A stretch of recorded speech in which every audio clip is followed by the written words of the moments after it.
अरे का रे सालसवा का करते रे यार?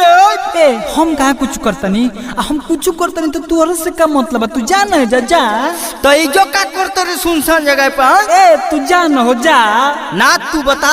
हाय भैया हाँ हम एगो लड़की से बड़ी प्यार करेंगे। अच्छा। और लड़कियां नु अभी पढ़ के साइकिल से ये रास्ता से गुजरेली। केने रे केने? हम ओकर इंतजार करतनी। हां अच्छा ई बात बा।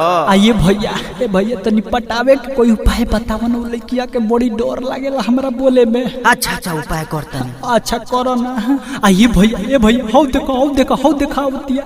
अच्छा हुए भैया पीछे पीछे सबके चले के बाद आ जैसे को हम उसे करे के बाद ठीक नु? अच्छा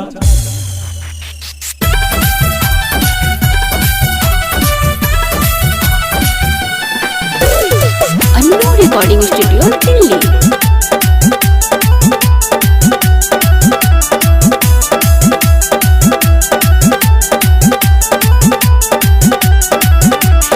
जहिया से देखले बानी आवे न चैन रे, रहत बानी हम तो हरदम बेचैन रे भाई सेटिंग कराओ ना।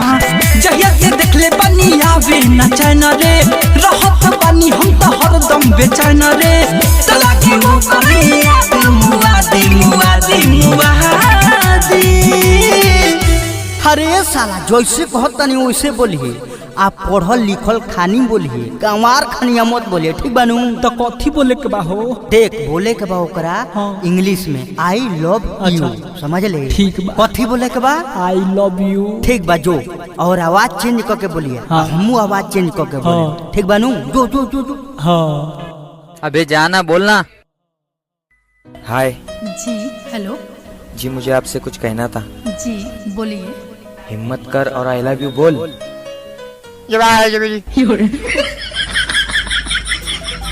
200 रुपए बताओ ना रियारबा, हमसे वो नहीं बोलाई। 200 रुपए बताओ ना रियारबा, हमसे वो नहीं बोलाई रे।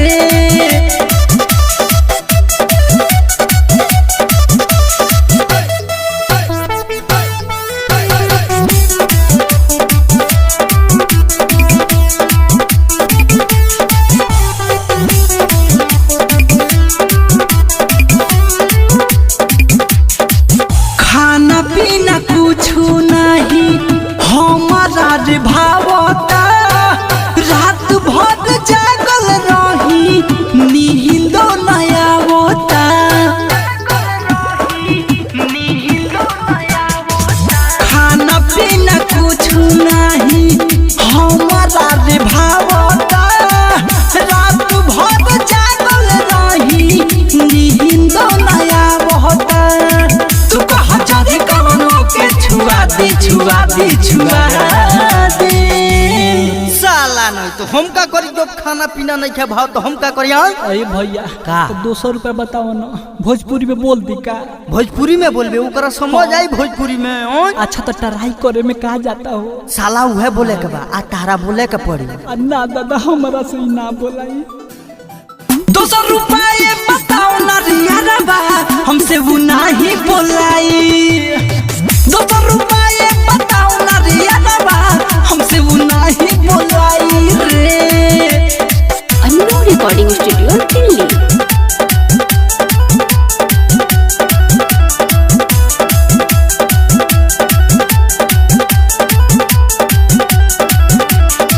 शैलेश प्रेमी नीतीश करतनी हेल्प हो, राइटर जीआर भी डिपेंड हो के सेल्फ हो।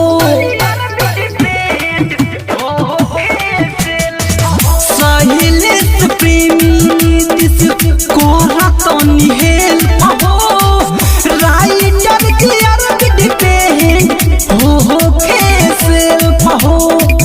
हुक्म सफल दीना दुआ दी।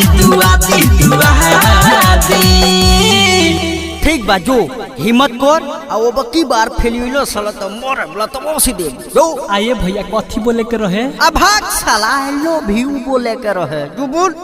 जी मुझे आपसे कुछ कहना था। जी बोलिए ना क्या बोलना है? 200 रुपए बताओ ना रियारबा, हमसे वो नहीं बोलाई।